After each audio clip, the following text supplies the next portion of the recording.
Alright, this video is a little late. Someone asked me about 3 months ago about soft collisions. Like if you run into a bush and you don't want it to be like a brick wall, but you still have some kind of collisions.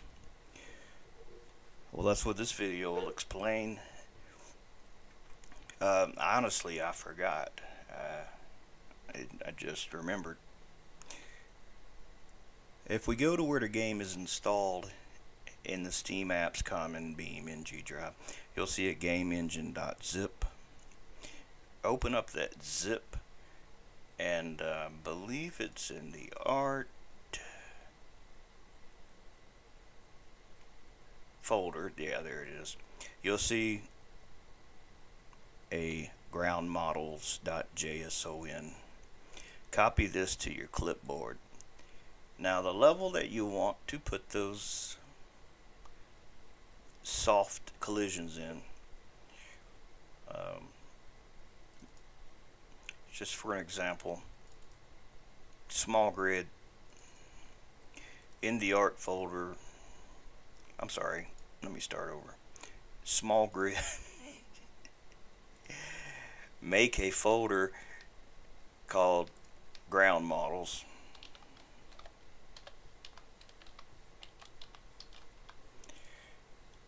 And then open that folder and paste that JSON file that you got out of the GameEngine.zip. Now if you do this, basically what this does is smallgrid will now use any ground model in here before it'll use what is in the install folder, which is the default. So if you open this up, what you'll see is all the ground models for all these different surfaces. And I'm not a mathematic type of person, so I couldn't tell you what the optimal settings for anything is. What I do though is I'll take something that's already made, like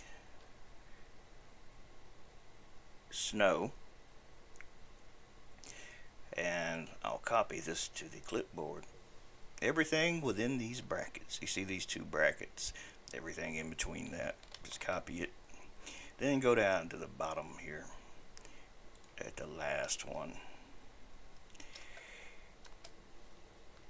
put a bracket and a comma like you see here, and then paste that snow there so that it looks like this, and then put, like, I don't know, snow 2, or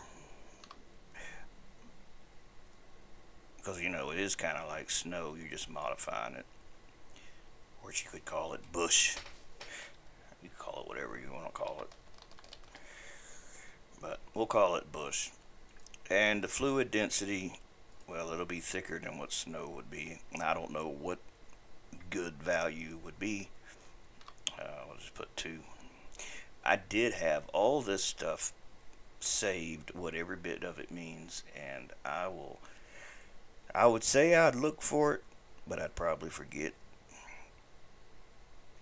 But it does exist, what all these physics values represent. I can try to do a quick search for it.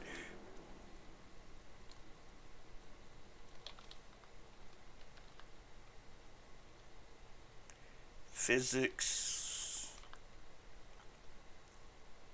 ground models BeamNG. Now that's what I'm looking for. That's it. This is exactly what let me go ahead and add this to my favorites, 'cause I'm sure I'll be back. So yeah, these are the values, what each perimeter does. Now I guess I could tell you the default depth, the max is 1. Anything that's less than 1 would be 0 point. So if you were to change this depth, which you could think of mud can think of the depth. Default depth is 0.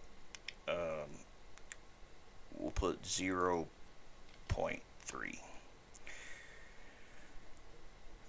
Actually 0.9. Alright, we're going to leave all this for now. All thing I did is change the fluid density for the time being. And we're just going to save this. Now, let's go into Blender. And let's just make a quick bush. When I say quick, I mean quick. In fact, this is going to be the bush. I'm going to give it a texture.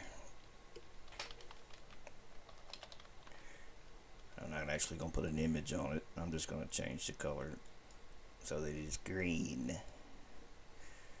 Yeah, you can see that it's now green like a bush. Maybe it's a little darker than that.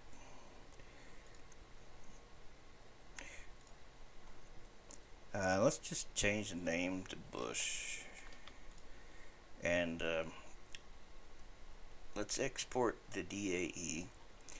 Now this is where you're going to go to your levels. In this case, small grid. In the art folder, make a new folder. And in that folder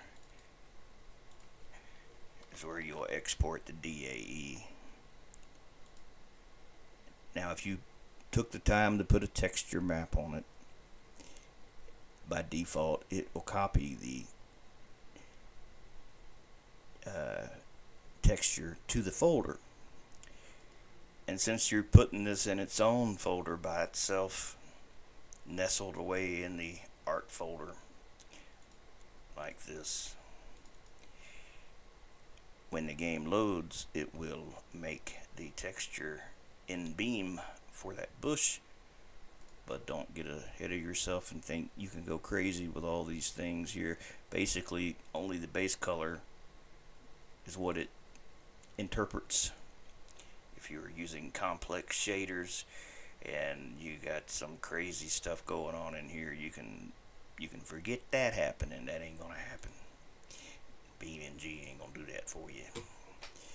No, if you're doing that, you need to bake those textures, unfortunately. The best I can tell, anyway. Let's load the level, and let's load that bush. So we've got a little work to do to it, to get it to work. Now I am doing a simplified version of all of this, even the way that the bush was created in Blender. For anybody curious, I am referring to the base 00, start 01, collision mesh 1, all that stuff. I'm just bypassing all that to make this video shorter. Let's go into our asset browser. Let's find that bush and let's pull it into here like this. And it's black for some reason. I don't know why it's not green, but it is black is better than red. I guess should have been green. I don't know why. Alright, let's go to our material editor. Now the color doesn't matter. Oh, it is green. Let's see. It's green. It's just this is such a dark level. It's hard to see the colors in here, but I do see it now. It's just the way small grid lights up everything. I guess it's just not very bright for some reason. Alright, additional info. Now you see this here? Well, you don't see all of it because it's kind of cut off. But that's ground models. Ground type, same thing. Now you're going to hit this little thing here. And you're going to go down till you see bush. Now it's going to have that ground model of the bush on this. And you're going to save materials. In the inspector for this object, collision type will be set to visible mesh final. And you will rebuild collisions. Now, when I drive into this bush, you will see that it properties in the way it deflects the vehicle.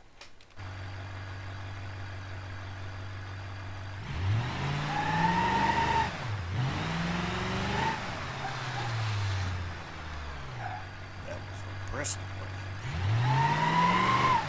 Almost as if it didn't work.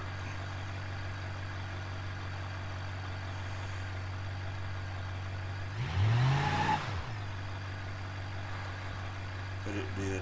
I see the vehicle reacting to it. It wasn't very much, but now the good thing about these JSON files when they're loaded like this, most of the time you can in real time make a change like this, save it, and then in the game, I believe it's Control L. I'll reload the Lua and a few other things, I think.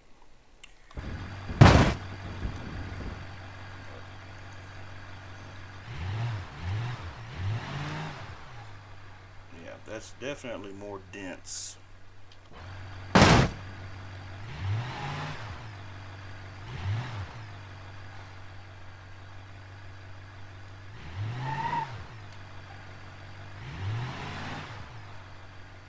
And that's how you would like, because you see it doesn't do any damage, but it is affecting the physics, like a bush. Right? How thick of a bush it is, maybe the bush would do damage, but that's where these little settings here, we'll just crank it on up here a bunch. Oh, it instantly, you don't have to hit Control L. Just as soon as you hit save, it apparently updates into the game. You see it spit that truck out of there. Okay. So yeah, that's how you do that. And you know, I think it's great if you got dynamic levels, but things that act like, you know, bushes and other things. I used this personally for a snow level I was working on, where these were like snow mounds on the side of the road. Because if you hit a snow, it's not gonna be like a brick wall that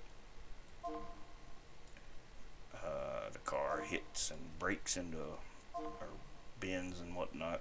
Snow kind of deforms a little bit, and it allows the vehicle to enter it. So like I was saying, like if these were all just pretend for a minute there's snow.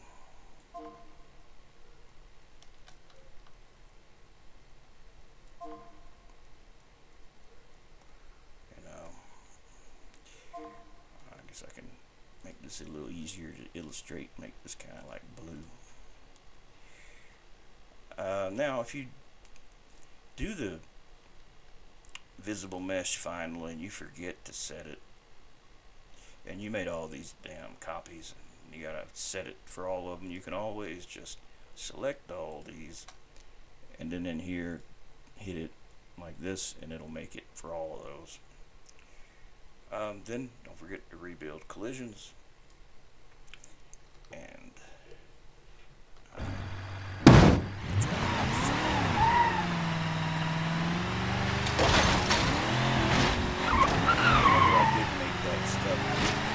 thicker.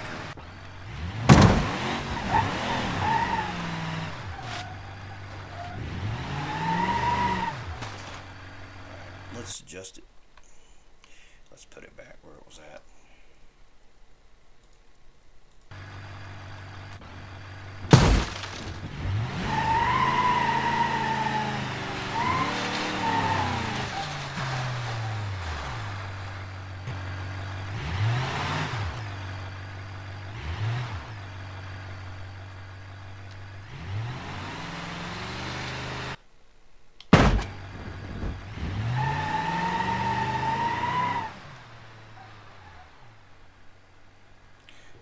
And you got all these other settings: shear strength, default depth, collision time, strength, hydrodynamic friction. Like I said, I'm not going over all this stuff because when I do mess with stuff like this, it is a very guesswork until something behaves like I think it should. That's when I'm satisfied with it and leave it alone. But you can do some neat things with this. If you got a lot of things that are on top of one another though, and they all are somewhat uh, soft collisions like this, and you fall through it, you can get a performance hit. I've noticed, and it depends on the object's complexity too. This is just a simple box, but if you had something with a lot of polygons, and all of them polygons were mimicking some type of soft collision, then well, you could see why a hard collision would be better for computational performance than something that's got to do a lot of thinking.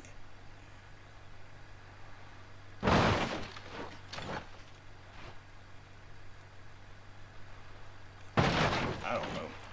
It's just one of these things you can do. You know, there could be other uses for it. But yeah, just imagine that being a pretty bush. And that's how that would work.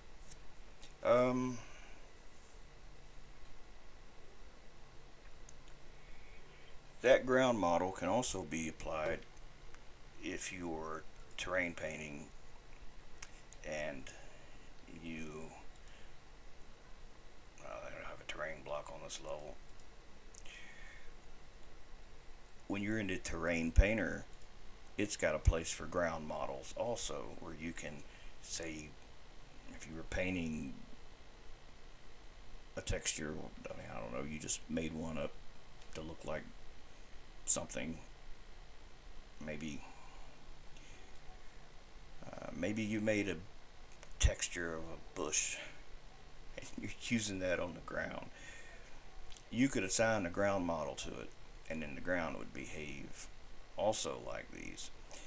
Now, what doesn't appear to work is if you have a decal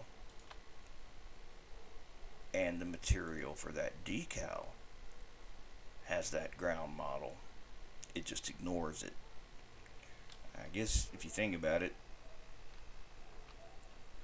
yeah, well, I don't know, maybe it just wasn't thought of to be added, or it just causes problems with the other ground, because this is a flat plane, so it could be that's why. But say you did make a new material, you wanted to make the decal, let's call it my new decal, for example. I know you can't see that. I can't see it either. Let's create this, and in additional info, if you want a decal to work, it's got to have in the material tag here, which is a material tag. You can see there. Road and path with capital R, capital A, and a capital P. And then we'll put that ground type on it.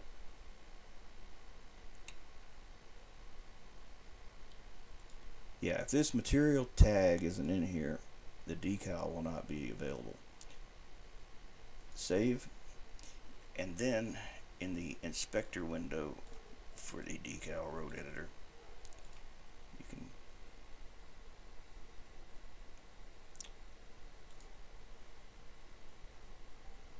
I had to select it here for some reason. Change this to new decal.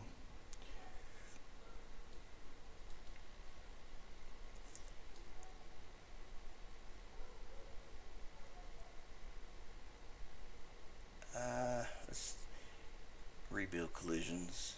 I don't know if I need to or not, but we will anyway. Now, you'll see that it does not work. It did need to be going through it. Also, I do not believe that works on mesh roads either. So if you use that material for a mesh road, you will not get that extra feature. We'll try it though.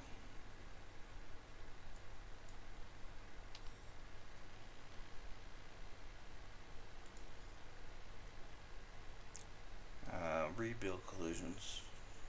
Maybe it does work. I can't remember. I want to say no, it don't. But I could be wrong. I've been wrong before, and I'll be wrong again. Apparently it don't.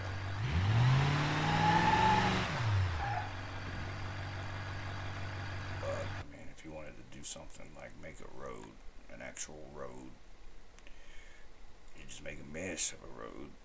That would work too. I'm not gonna take time to texture this really. I'll just do this real quick. I'll add an array to it. Just pretend it's got a pretty texture of the road on it. We'll apply this. We'll add a curve. Just because I don't want a straight line, I'm just gonna make it something quick. Alright, so that's my curve there. And I'm hitting E on the keyboard to just make this a curvy road. Well, I'm making a curvy path. After I do this, I have to add the road to the curve with a curve modifier.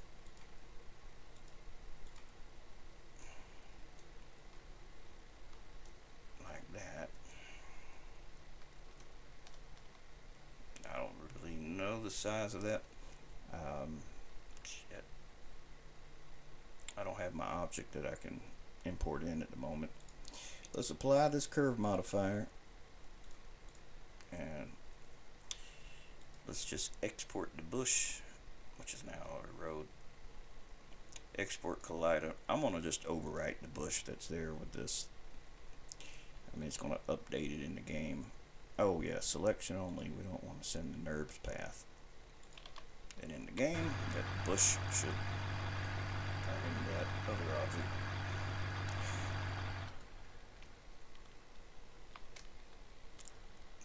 Don't forget to rebuild collisions.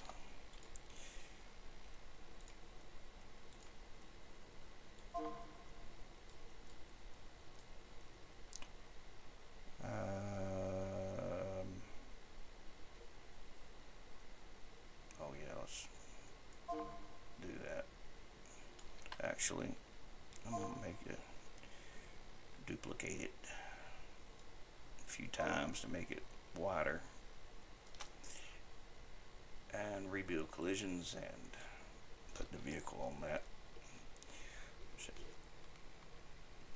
If you wanted to make a road with a special surface, then that's how you would do it. Let's make that thicker. Let's put another.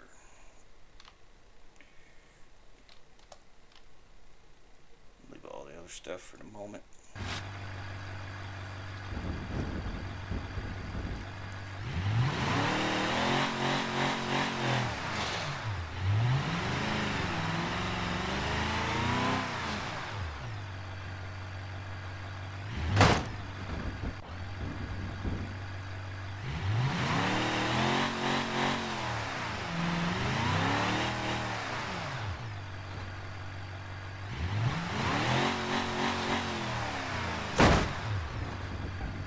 See, you couldn't do that with a decal, but if you make a physical object, you can do it with an object. I can't really think of nothing else.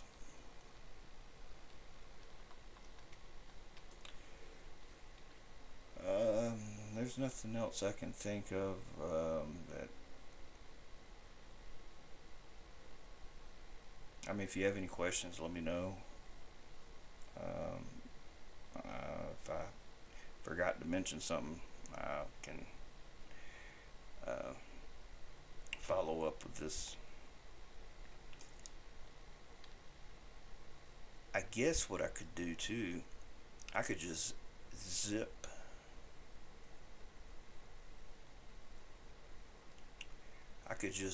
this stuff here. Well, you probably don't want that damn road. I'll zip this modified ground models. So all you have to do is find your level and put that ground models folder right there. So that's what I'll do. So I'll just zip this here. I'll put that on OneDrive, and that's what I'll give you the link to. Now you have to unzip it, of course. In fact,